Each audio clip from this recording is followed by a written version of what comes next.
Hey everybody, and welcome to the History of Video Gaming. My name is Wes, and I'm here with Ben. How you doing, Ben? Good. How are you, Wes? Doing pretty great. So let's kick things off by talking about what you've been playing recently.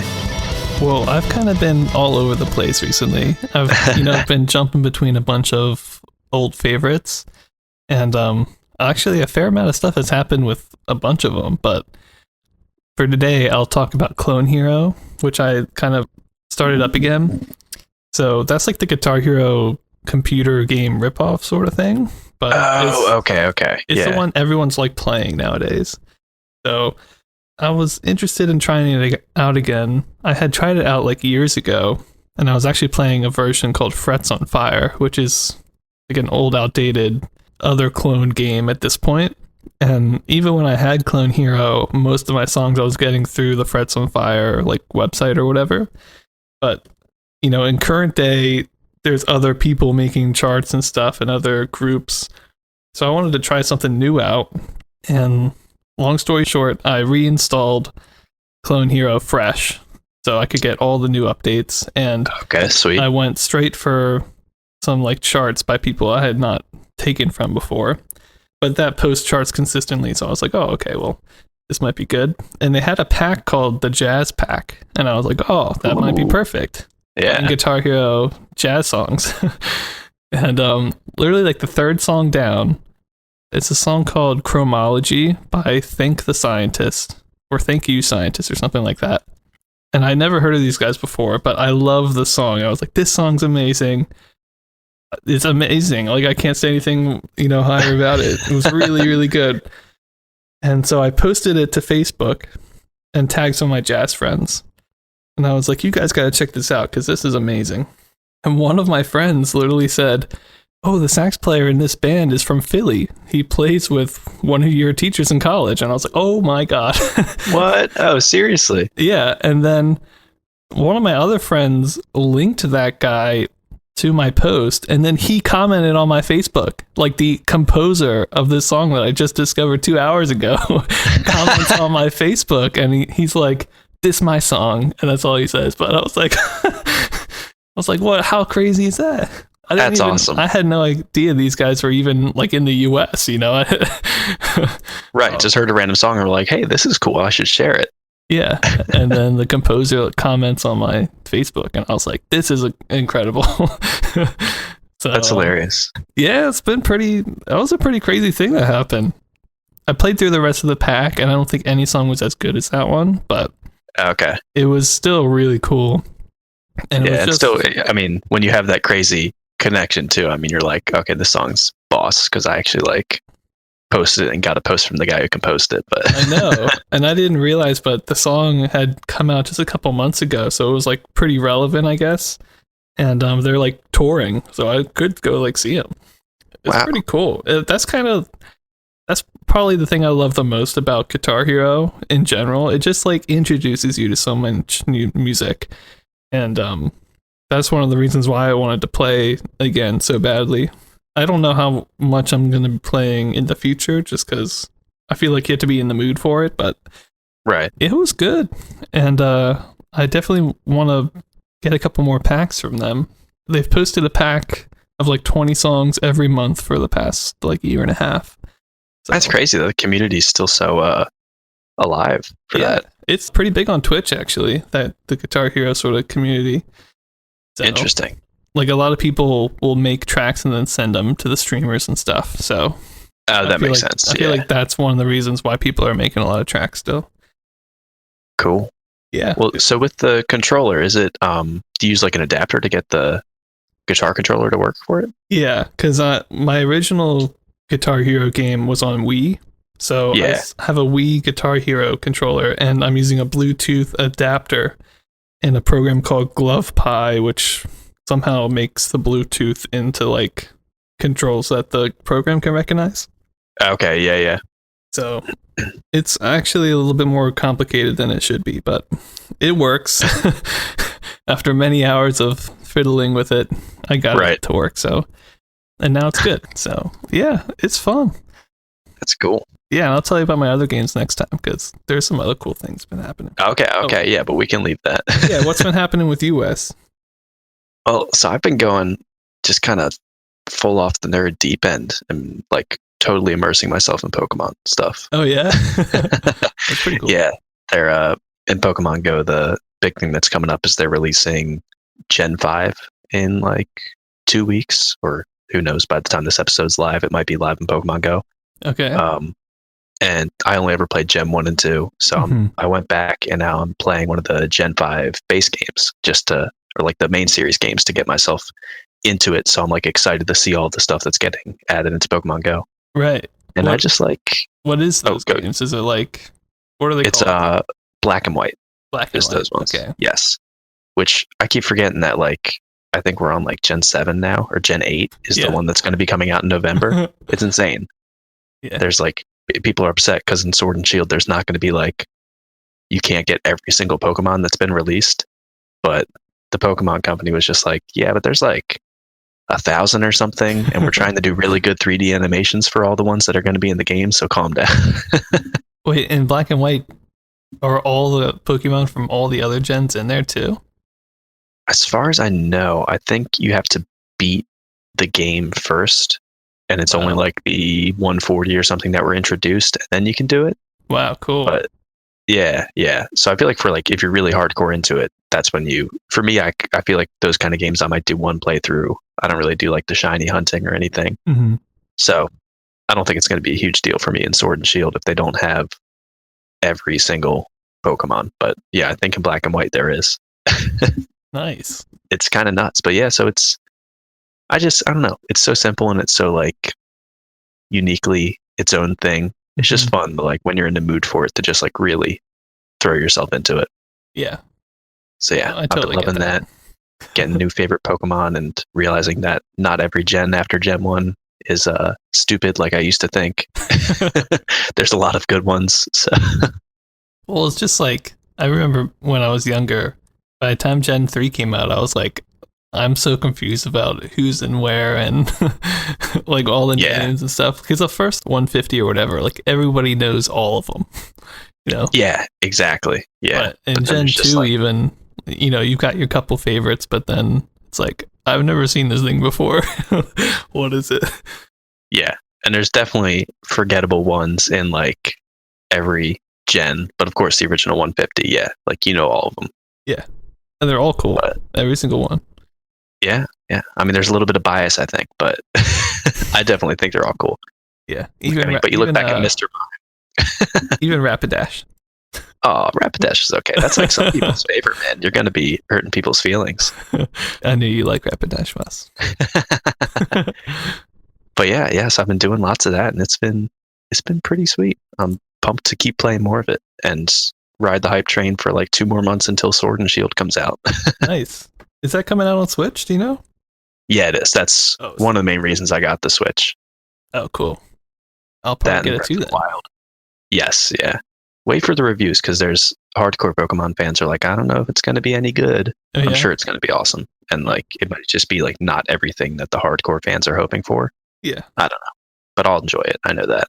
Honestly, I feel like Nintendo hasn't come out with a bad game in the past like 2 years. Right, yeah. They do a pretty good job. It's just they set such a high standard for themselves. Everyone's like, but you don't have everything that I was hoping for in this game. Yeah. You're like, yeah, but it's probably still going to be good. Yeah, that's pretty much what I've been up to recently. Well, that's cool. I totally get that. I might start a Pokemon just because I'm still floating between a couple things, but we'll see. Yeah. It's easy to get into, too. Yeah, definitely. So, without further ado, let's move into our special topic, because we've got kind of a busy day today.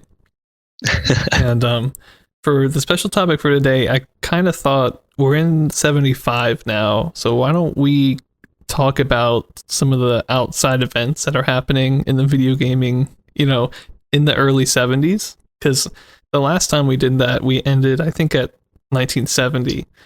So 5 years have passed. What's been going on in the outside world that we should know about?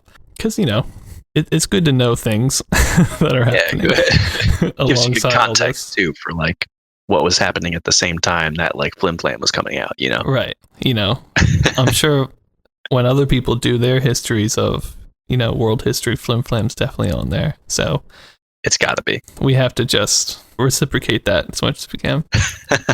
So in 1970, because I think we ended actually in like 69 before. So in 1970, the first Boeing 747 makes its debut, which is kind of crazy because I feel like that's still the most popular plane today, and that's like 50 years later. Yeah, really. Which is kind of crazy. Also, the Beatles disband in 1970. Oh, no. I know. And Apollo 13 returns home after a very exciting flight, we'll say. Right, yeah. One of my favorite stories of all time, honestly. Apollo 13. Yeah, it's crazy. Yeah, I read the book and watched the movies, and they're so good. But definitely read the book. And then in 1971, the Walt Disney Resort in Orlando opens, which, again, I kind of thought that might be older, but yeah, I was, for whatever reason, I mean, like, I'm sure Disney was around. I mean, like, when the Steamboat, what's the original one called? Like Steamboat Willie or whatever. Yeah. Yeah. I feel like that was like the 40s or something. Or no, you're right. Yeah, it was way early. Yeah. Yeah, but I guess that kind of makes sense that the actual like park and all the hype around Disney wouldn't have been until 70s. But yeah, that seems late to me. Yeah, 71. And also in 71, the first microprocessor, the 4004 by Intel, is released. And we did talk about that a little bit, but that's still a very important point in world history, honestly, the microprocessor. Mm-hmm. It takes a lot of the, like, I don't want to say complexity, but a single chip does the job that took, like, 50 other components to do previously. So it saved a lot of money, saved a lot of time, and was really powerful. In 72, the first U.S. cable subscription service, HBO, is introduced. 72, HBO. Interesting. Again, I feel like that should be earlier, but I don't know. I guess there was there was the whole thing with like radio being incredibly popular, but I guess as far as like cable subscription, because you were getting everything over the airwaves before then. Right. Yeah, I don't know. Also in 72, the Watergate scandal happens, which we've talked about a little bit because of Watergate Caper, the Nutting Associates game that probably didn't come out, but had an interesting idea. And then also in 72, Bangladesh becomes independent from Pakistan, which, nothing interesting has happened with those countries since then. But yeah, I thought that was kind of interesting. Yeah. In 73, Roe v. Wade happens, which is the like landmark abortion case in the U.S. Right. Yeah. And then Belize and the Bahamas gain independence from the U.K. in 73, which again, it's like crazy to me that Belize wasn't a country until 1973. Yeah, I did.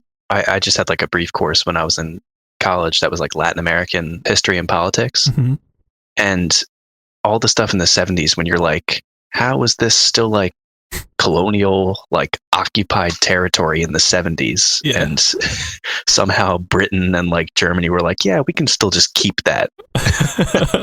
Yeah, it's crazy. And then they're like, oh, okay, yeah, you guys can be a country.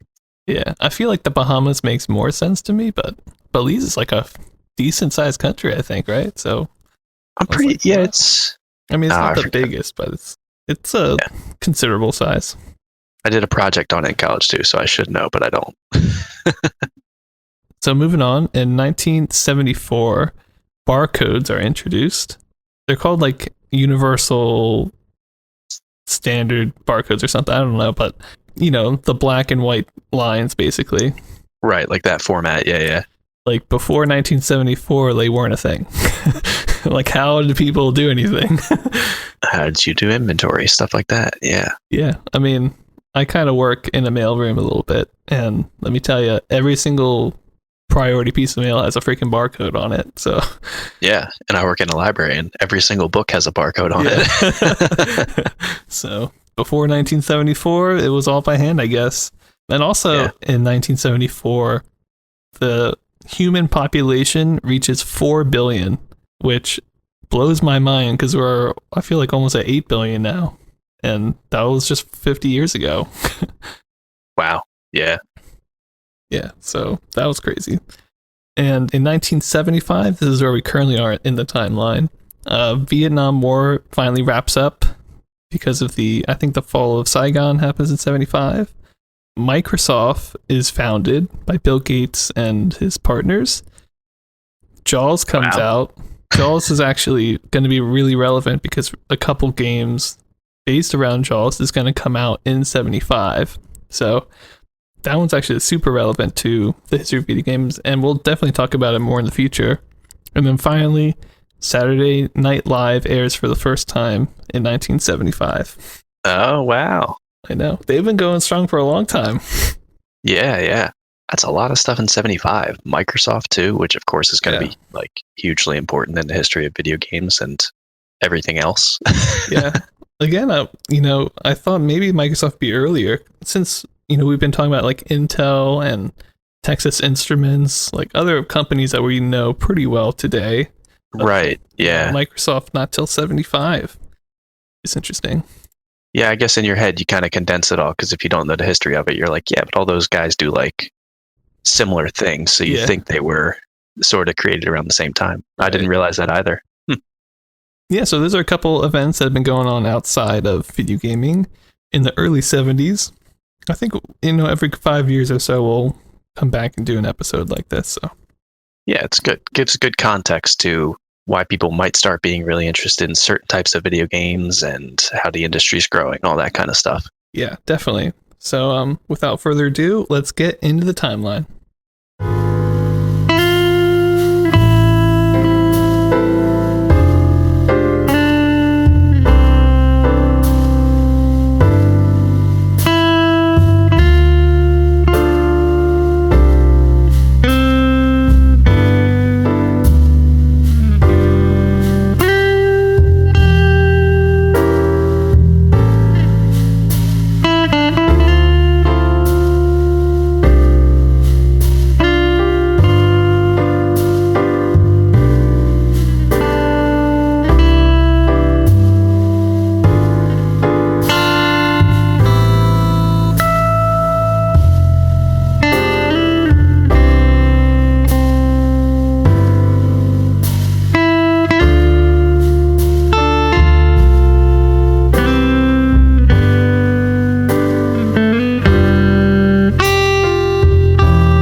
Hello, and welcome back from that beautiful musical interlude.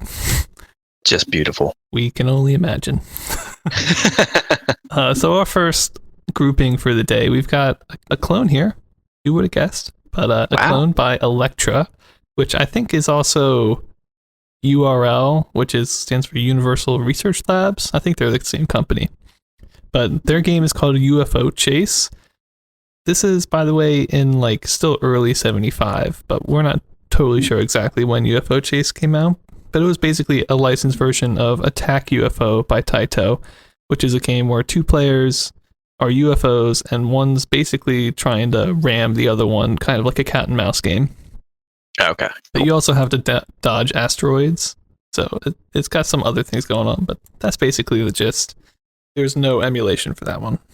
Got it. And then the next one, the next honorable mention we have, is a hugely important Vital game that's not actually that important, and we didn't play it. Flim Flam 2 by Meadows Games, again, early 75 sometime. As you know, with the original Flim Flam, it's just a Pong clone, but in this one, you've two different buttons that alter the ball's course and speed after you hit it. And I can only hope that they called it both the Flim and the Flam button instead of the single Flim Flam button on the original game. I want to say they did, but that would have been a big marketing mistake if they did. Yeah. Moving on from that amazing mention, Wes, we've got Football, which is by Allied Leisure. It's spelled like F-U, or I've also seen it F-O-T-S ball. Fotzball? Yeah, I think it's like a German port. Oh, okay. It is a different game, though, which actually looked pretty interesting. It's basically a Pong clone, but each player has 6 paddles, and the paddles start on your half and then go through your opponent's half too. So the game was actually compared more like foosball, where you've got guys on both the left and the right. So the screen was very, very crowded, but it kind of seemed like an interesting take on Pong. But unfortunately, there was no emulation for that one either, so we couldn't play. And then this next group is just a group of things that we didn't really find any information about at all. There was 1, 2, 4, Play 5, and Frenzy by Project Support Engineering. And then, I think I'm pronouncing this right, Tahitian by Taito, and Knockout by Electra/URL in early 75. Yeah, we know they existed, but we don't know what they are. Yeah, so I might not be offending anybody if it's not actually pronounced Tahitian, because nobody knows it exists. Yeah. Or, well, nobody knows more than that it did exist. Yeah, exactly. And then next up, we have Survival by United Billiards and Foursquare by JRW Electronics. Those were both in early 75, and both elimination clones pretty much. They had basic AI that was sort of like a dotted wall that just made it a little bit harder to score. But you could also play tennis on these. Yeah, pretty classic. I feel like it's kind of crazy that people are still like, let's just basically clone Pong 3 years after it's been released. Right, yeah. I mean, it's been working for some people, so I guess they're like, dang it, that person made the perfect weird clone iteration of this that happened to be successful. So they just keep pumping them out. Yeah, I guess so. The next game on our honorable mentions list is Tankers, which is by Fun Games. How I continue to find games by Fun Games, I don't know. But it's a tank clone. The original Tank was by Key Games, of course. So I imagine it probably did pretty well for them. I think it's the only clone that we've had of Tank up to this point. So far that we've seen, and like you mentioned, it's different than just cloning Pong. At least they're cloning other Atari/Key Games. That's true. They've already done Pong. That's the thing. Right. They're like, oh, well, this one was really successful. Let's go for that. And so next up, we have the first game that I took a look at and reviewed, and that is Not One, which was in the Creative Computing magazine in their March-April of 75 edition. And this was, I guess, in one of the previous editions, Creative Computing had sort of set up the rules for Not One and asked readers to write a good game version of it. And so the version that was featured in this magazine was written by a guy named Robert Puopolo. I have no idea how to say his name. I think he's a lawyer now, so I don't think he'll be too offended if I mess up his name in gaming history. Yeah. But when I looked at this, it's basically like Blackjack or 21. And I don't know if you've ever played this game, Ben, but the board game Pass the Pigs. Oh, I've never played that. So I do want to tell you, because I love Pass the Pigs, and this isn't going to be a Pass the Pigs review, but it's very similar to Not One. Oh, yeah? You basically have 2 plastic pigs that you roll like dice. Okay. And depending on how they land, you get a different score. But if they touch each other when they land, you get 0 points. Okay. And so the reason this is similar to Not One is in Not One, you roll 2 dice, and your first roll, whatever the sum of that one is, say you roll a 6 and a 1 and you get 7, you can't roll a total of, or a sum of 7 on any of your other rolls, or else you get a 0 for that round. But you can keep rolling if you don't hit that, and then at any point say, okay, I've gotten, say, 55 points total. I haven't rolled a 7 again. I'm going to play it safe and take those 55 points.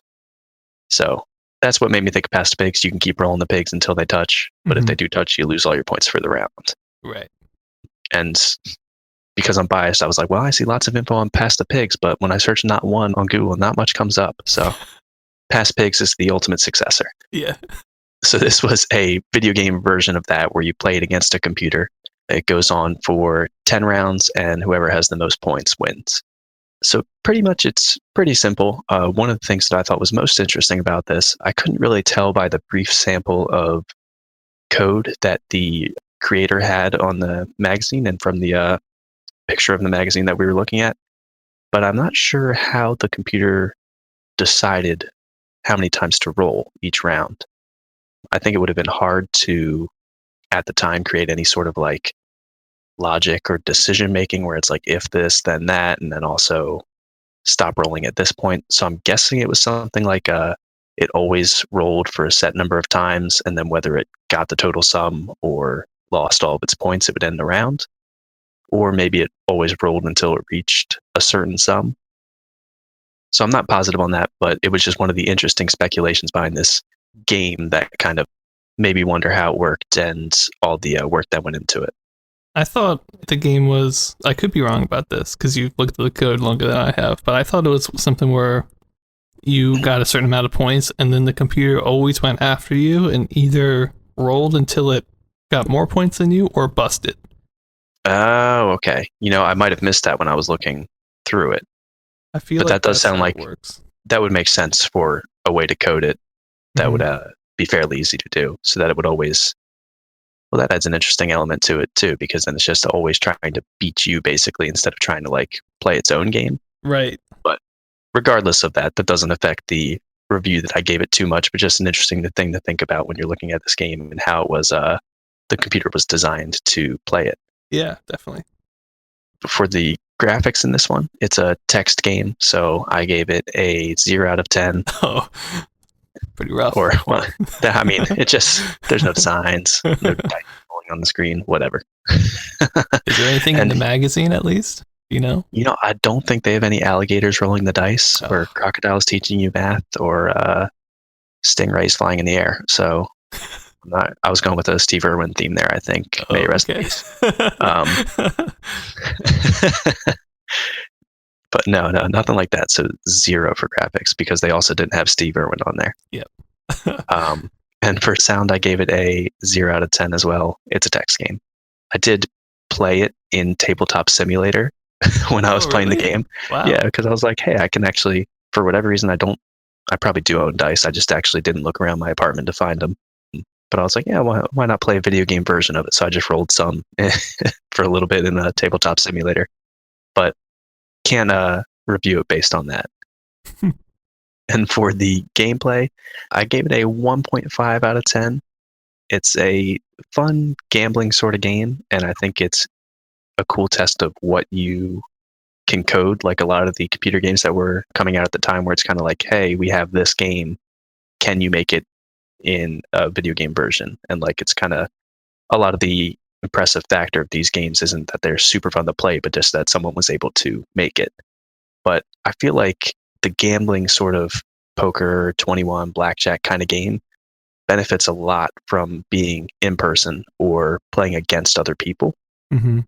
So for me, it kind of suffered from going against a computer because I'm just making like analytical judgments. I'm not really, there's no like gut reaction like, oh shoot, he might roll more than me, so I have to do this. And right. I don't know, sort of that give and take that you get when you're playing it with other people. Yeah, you can't scope him out, your opponent. Exactly, yeah, and that's part of the fun. Games. Right, yeah. And so I think that's, for me at least, a big part of the fun with this kind of game. So that's why I think it's cool, but a lot of it just kind of feels random and a little lifeless when you're doing it against a computer. And for relevance, I gave it a 2 out of 10. Not super high because I don't think this game specifically is relevant to gaming history. But I do think just as far as like iterative, like, okay, now we can do this with code and now we can do this with code. It is slightly important in that way. Like everyone throwing their ideas out there so that we could keep making more complicated games in the future. Yeah, especially in the creative company newsletter. Because I think, like you mentioned, I think this was by like a reader, like a normal person. Yeah. So in that sense, I think it is relevant, but not hugely relevant for the overall gaming history. Yeah. So overall, I gave it a 1.5 out of 10. It's an okay game, but I don't think I could play it a couple times, have some fun with it, but I'd have a lot more fun if I was playing with another person. Mm-hmm. But I did want to mention, I don't think that's at all like the programmer's fault. It's just kind of how this type of game translates into being a one-player text game, if that makes sense. Yeah, no, definitely. So yeah, that's Not One, what I thought of it. Interesting game, cool adaptation, but not super fun when you actually end up going to play it. But it was missing Steve Irwin, so. Exactly. Yeah, if there's a moral here, it's if you put Steve Irwin on your game, 10 out of 10 across the board. Well, I think these next couple of games are going to need some Steve Irwins too, because basically after Not One, there's a couple other games that were also in that March and April Creative Company magazine newsletter. So I'm going to go through those real quick. First, we've got Rabbit Chase, which is a game where basically, like, if you imagine a rabbit is 5 feet in front of you and then it's going to the right 1 foot. It's like, okay, what angle do I need to step at so that I will eventually intercept the rabbit? Okay. So it's basically a game about angles and trying to catch a rabbit for some reason. After that, we've got Binary, which is a game that it literally shows you like a 6-digit binary number, and it's like, what number is this? You know, it'll be like 001101. You're like, 24. And that's right. That's the only. It's basically like a quiz game. And then the last one is the weirdest one because it's a game where it'll tell you a word like wet, and then you have to write in an antonym of it, like dry. But for some reason, the entire game is in German, and I don't know why. Because the magazine isn't in German. Right. I've got no clue why it would be in German. Even the instructions were in English. So it's training all the creative computing readers out there to be good Americans and understand if they hear German what the antonyms of what the person's saying yeah. would be. Yeah, and it's like, what did that guy say? Well, I can tell you what the exact opposite thing he said was. Okay, and then we can go from there. Yeah.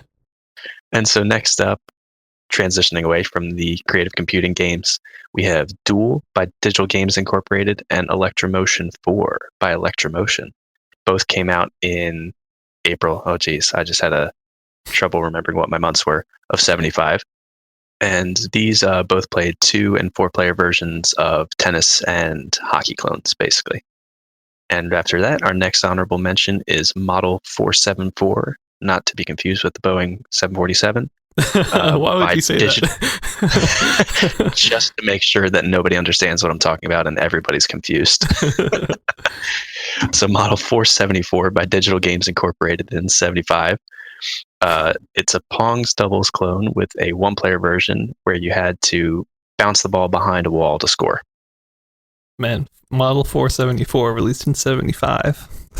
That was pretty bad. I know. Right after I said it, I'm like, did I say any of the right numbers? I'm pretty sure I did. So let's move on to a game that's actually good and that I reviewed. This game is called Indy 800, and it's by Key Games /Atari. It was released April 14th in 1975, and it's the first 8-player racing game. And It's in color. Holy cow. Cool. I know. So this game is like, it's kind of in a weird place for me because the gameplay is basically Grand Track 10, and nothing is really new there other than the cars are different colors, which, you know, for it to be multiplayer, it's kind of required since all the models are the same. But, you know, it's basically Grand Track 10. But the thing is, it's an 8-player game. It's not online, so it's not like playing some random people online. You've got 7 other people standing across from you, and each one has their own steering wheel. Oh, wow. Yeah, it's basically like a little table thing, and there's 2 steering wheels on every edge. So it's really like, a thing about this game is I watched a video of a family or somebody playing it, and even if you're in like 5th place, you know, and 6th place could be your wife and you want to like still beat her. So like, it's still like really tense. Like it could be, you know, you could be in any position and the game could still be tense. And I love that about it. And there's something about, you know, racing someone and seeing them right across from you, you know, with their gigantic steering wheel playing the same game that I think everybody playing it was just so happy and so involved in it that I have to say it's got to be good. Like, yeah, and something about being in that like cramped space, like shoulder to shoulder with all these people you're racing against, definitely makes it more fun and more tense. Yeah, and everybody's like looking down on the same screen. It's not like sometimes you see those racing games in the arcades today, and it might be, you know, two racing pod things, but they're both on their own TVs, and so you're kind of just focused on that and not really looking at your opponent that much. But everybody's like basically looking down at the same table here, so they're right in each other's faces. And yeah, I think it's a really interesting thing to me because I wouldn't have thought to do it, but it just worked out so well. I don't know. So basically my ratings are very similar to Grand Track 10, although things have changed a little bit. For gameplay, I kind of went crazy. I rated it a 5.5 out of 10. Wow. I know, above average, I would say. Even though the gameplay is still basically black and white, you know, I mean, your cars are different colors, but the track itself is just black and white. And it's a fairly decently sized TV, but it's just one track. It's always one track. So the replayability value probably isn't great, but it's something where if you had, you know, 5 or 6 other people, you have to play this game. Like, it would just be so fun. You get everybody involved, and that could be really, really fun. So even grandma. Especially. For graphics, I gave it a 2 out of 10. It did have cars in different colors, although I don't know if you remember, but the Grand Track 10 car I thought kind of looked like a bug or something. It doesn't actually, I don't think the model's that great. Right. And you've basically got now 8 little bug things in different colors. But it was true color, you know? And you've got 8 different movable objects on the same screen, all controlled by a different person. So I think they do a pretty good job considering it's 75. Yeah, absolutely. For sound, I gave it 2 out of 10. I think the sound is exactly the same as Grand Track 10 with no changes. I don't even think multiple players have their own sound. I think it just takes car 1 and does the sounds for car 1, you know, and that's it. So yeah, I just left that the same. And then for relevance, I give it 6 out of 10. A little bit above average, I would say, just because it's the first, I think, 8-player local game that we've ever played. So, and it's a racing game. So pretty cool, I thought. Yeah, I think you're right. That probably is because we, at some point, oh geez, I'm totally blanking. But the other first-person shooter, not Space Sim, Maze War. Maze War, yeah. Oh my goodness, I'm an embarrassment. But at some point, that becomes online 8-player, and I think at some point 16. But yeah, for as far as local 8-player game, it's pretty crazy they were able to do that. I know, and considering that it's not just 8 controllers. I mean, it's 8 steering wheels and 8 acceleration things, and everybody's still standing up playing this. Just crazy. So, yeah, it's cool. Overall, I gave it 4 out of 10. I think it's surprisingly good. Like, I didn't think really much of it when I first took it, because it is just Grand Track 10, and that came out over a year ago, I want to say, maybe 2 years ago. So, you know, it does have color, which is cool, but the color, it doesn't really impact the gameplay at all. I mean, it helps you know where your car is, but it's not like it really makes it aesthetically better to look at. So I was like, well, is this going to be anything? But just seeing 8 people, which is a lot of people, hovered around the same TV screen, all going at each other's throats. It's like, oh yeah, this is going to be a good time. Right, yeah. So yeah, Indy 800 by Atari, still doing stuff with their Grand Track 10 assets, I guess.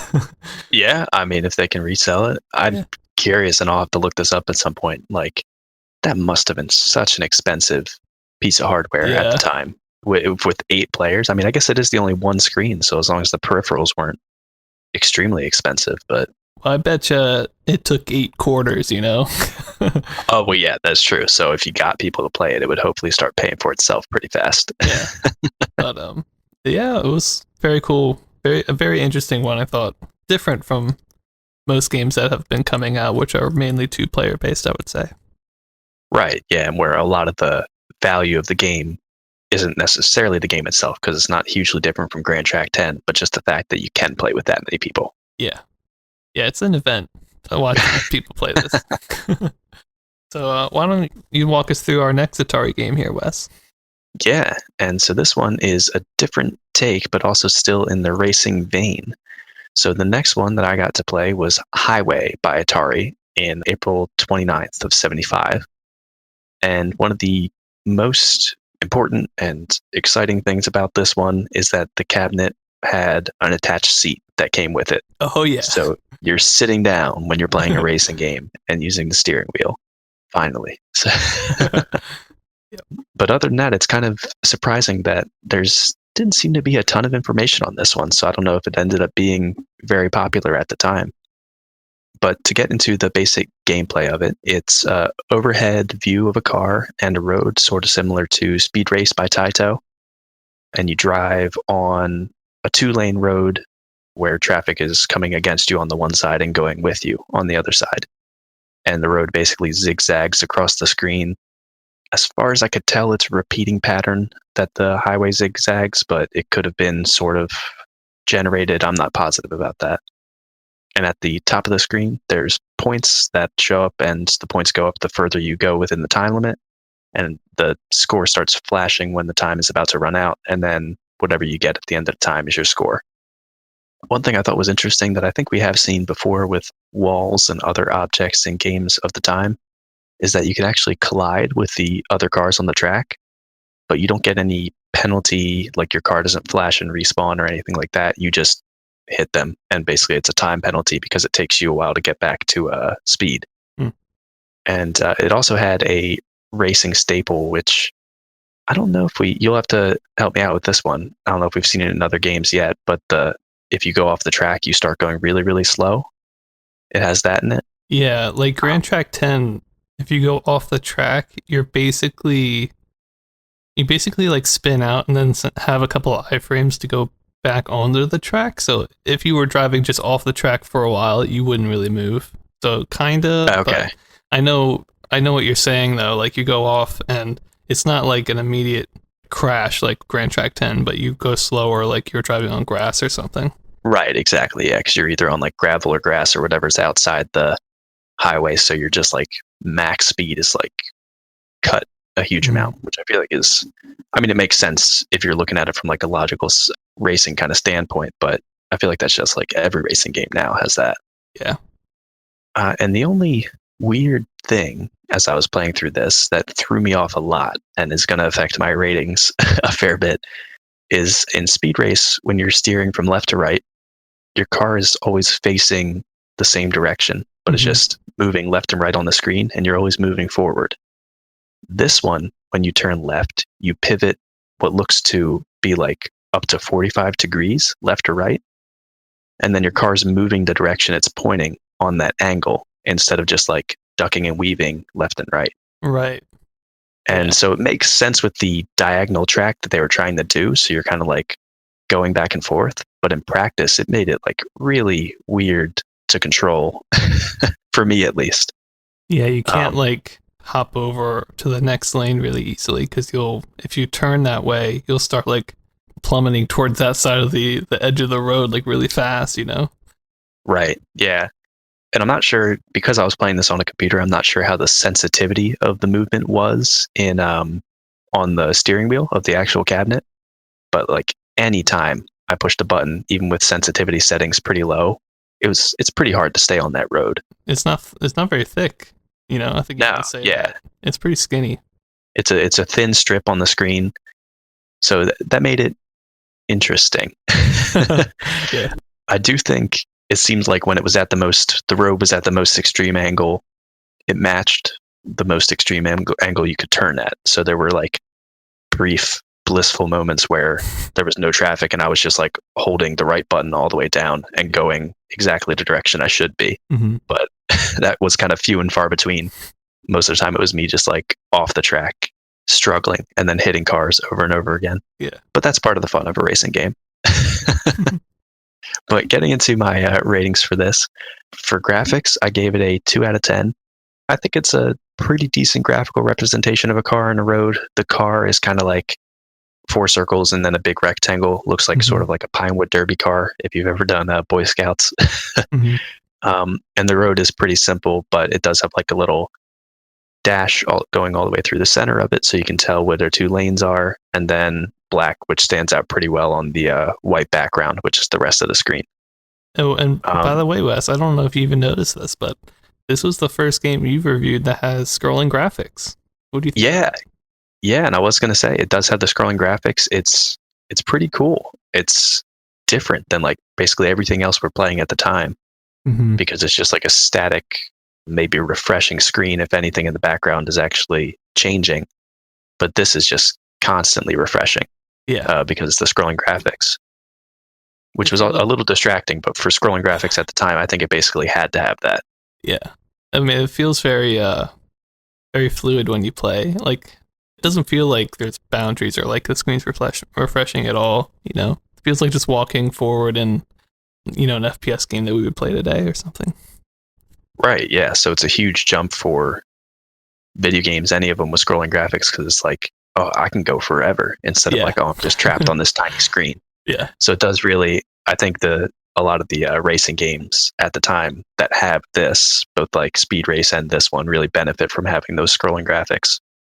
So 2 out of 10 might be a little harsh, but it is the second game with scrolling graphics, so who knows? And so sound was a bit of a weird one.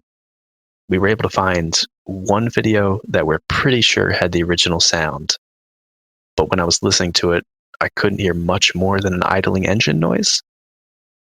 And I don't know if you had a different experience when you were checking it out, Ben, but it sounded like all I could really hear for that. Well, wasn't there sound in the version that you played, or no? The version I played didn't have sound, no. I've got no clue then. I had the sound off. That's okay. I don't know. If I can find sound of this, I'll post it in the episode. All right. Yeah. And we'll take a look at this, and for now, my tentative rating of it, although take this with a grain of salt, was a 1 out of 10, because if it was the only sound that I heard was that idling engine noise, then there could have been better sound. But again, until I know exactly what it was, then it could be a bit of a higher rating for that.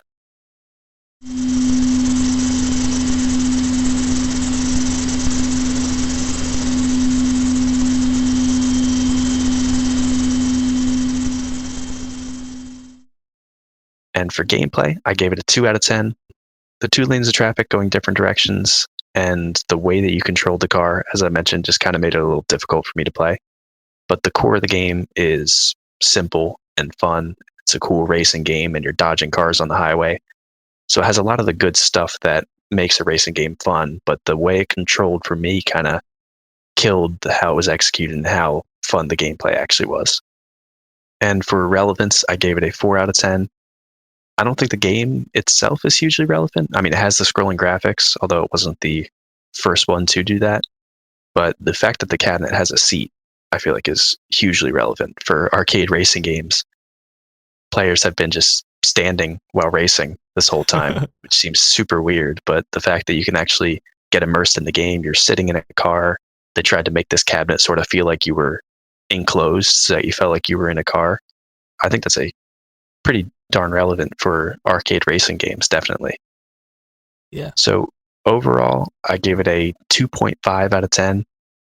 I think Highway has some interesting changes that really differentiate it from Speed Race. So it's definitely not just like Atari's Speed Race, but I don't know if they necessarily made the game better.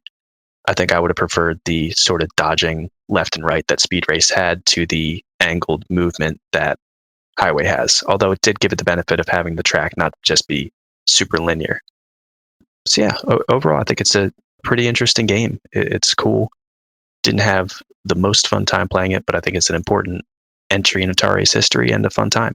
Yeah, I thought Highway to me is a really interesting one because, by the way, I should mention that there were clones of Speed Race that had seats. So it's not the first one to have a seat, but it's the first original to have a seat for sure. Right. But also, I thought it was really interesting because the scrolling graphics reminds me a lot of Speed Race, but everything else about the game reminds me of Grand Track 10 because, like, the controls that you mentioned, where your whole car kind of turns in an angular motion. Like that's how Grand Track 10 moves. And because of that, I thought it still felt pretty like arcadey, and you don't really ever go that fast. Whereas Speed Race, you go fast. Right. Yeah.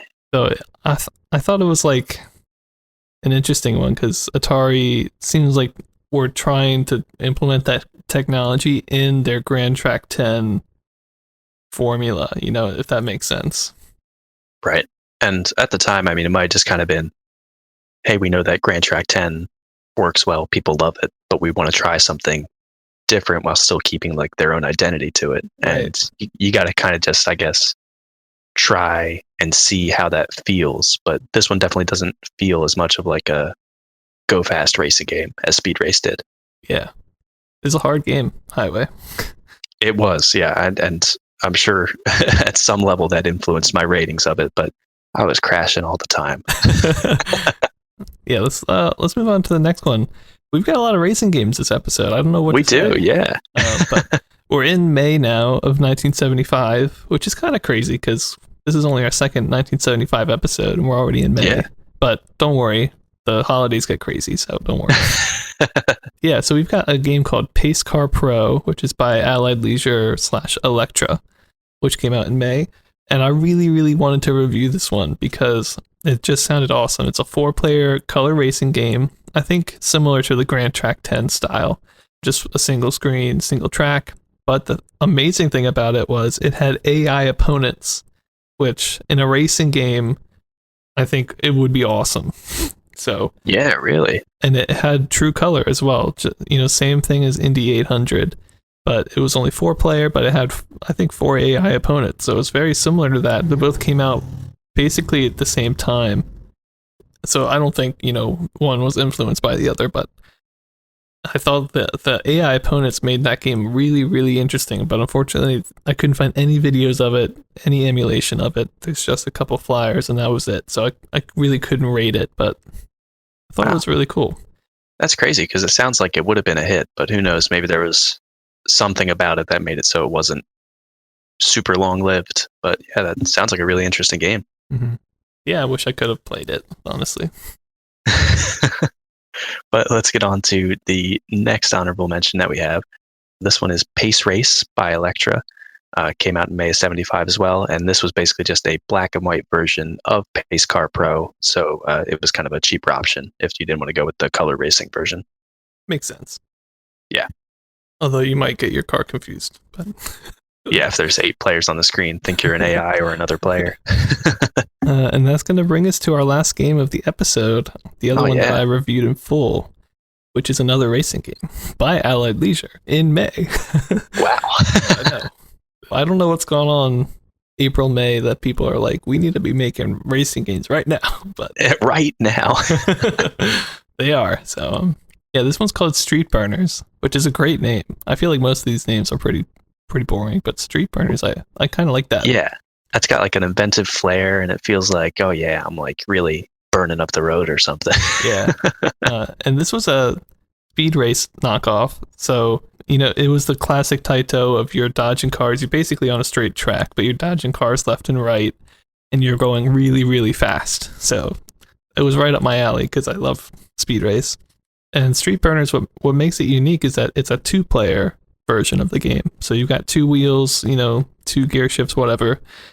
And how they do it is, if you imagine a right and left lane on a highway, and one person's on the left, one person is on the right, and they can't go between the lanes, but they've got enough room within their lane to dodge cars. And you know how when you go really fast in one of these games, like you've got those checkered sides and they start moving really fast, and that's how you know you're going fast? Yeah. Well, this one, it was kind of weird to me because like the right player, when they go fast, the checkers on the right side start going fast. But if like the left player crashed, the checkers on the left side are just static. So that's how they kind of showed who was leading, or okay. It was kind of hard to look at because you're a little confused because you feel like you're going really fast, but then you look to the other side of the road and it's like not moving, and you're like, what is going on? And it feels like it's the same road. So you're like, Yeah, is there exactly. an earthquake? Or like, what's going on?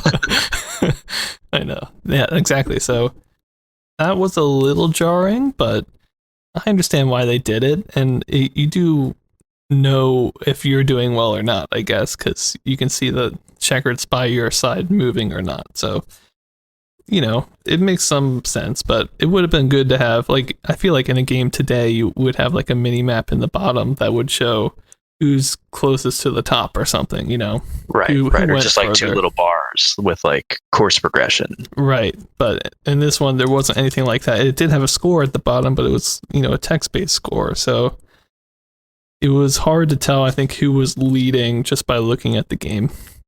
Right.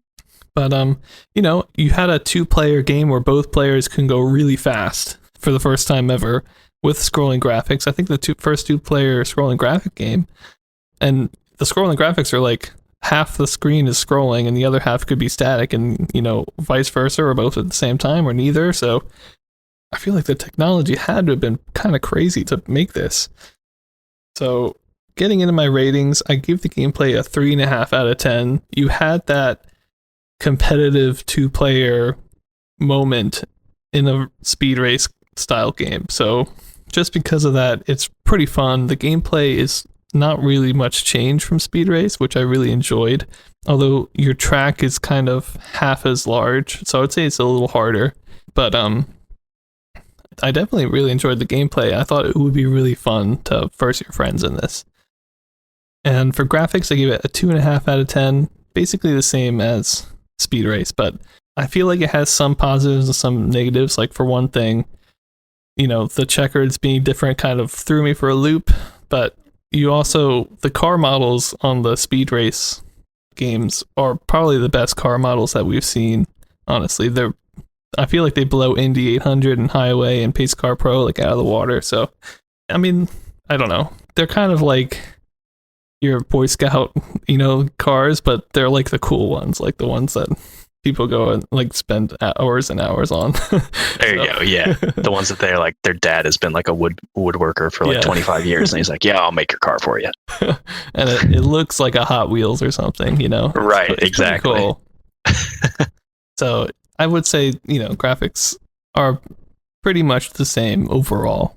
So I give it 2.5 out of 10. For sound, I gave it 2 out of 10. I think the sound was identical to Speed Race. We'll play a clip of that right now.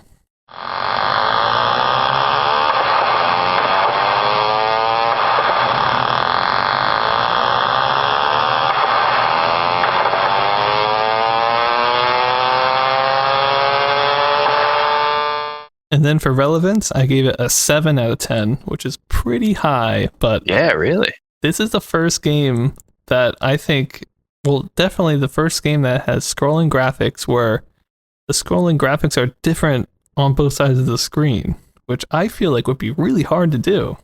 Yeah, I'm not sure if they found some workaround to make it like an illusion of that or what, but it does seem pretty advanced. Yeah, it feels like split screen, co-op or something is how it feels. Right.